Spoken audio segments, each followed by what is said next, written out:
Nearly 60 unplayed games on Steam. Spin a wheel, play for 1 hour, leave a review. Inspired by Unstable Sparky's Steam Roulette on YouTube, link below.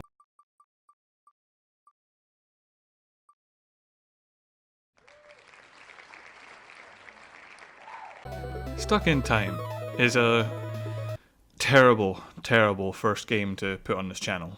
Choose your directions and actions for your character to follow. Then send them off on their adventure.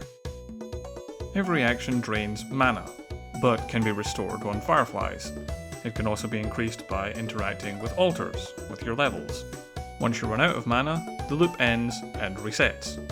The core gameplay is every time you interact with something, it levels up, and you do it faster. And that's kind of it. That's really the whole game. Just keep looping. It took about 20 minutes of looping over and over again in the same starting area before I was able to add anything to progress further into the game, and it was 2 steps further. It took an additional 15 minutes after this to move, 5 steps to the right to get to the next point of interest, which was essentially to sacrifice the rat you had killed for more XP while killing rats. I spent about the next 30 minutes ranting about how this is the kind of game that you leave in the background while you're away to work or doing other things, so that things are faster when you come back in future.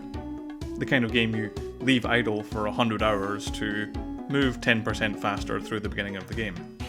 It's not exactly the best game for this type of format, but it's the one I rolled, and I didn't really know what I was expecting, so what you're seeing now is the end of the hour.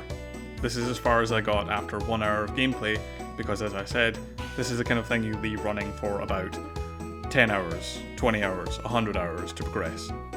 So as much as it's unfair to give a review based on 1 hour of active gameplay, let's move along and do that anyway. Stuck in Time suffers from an early game drag. While I can appreciate what it wants to do in the long run, taking nearly 20 minutes to get out of the tutorial area doesn't really lead for an interactive game.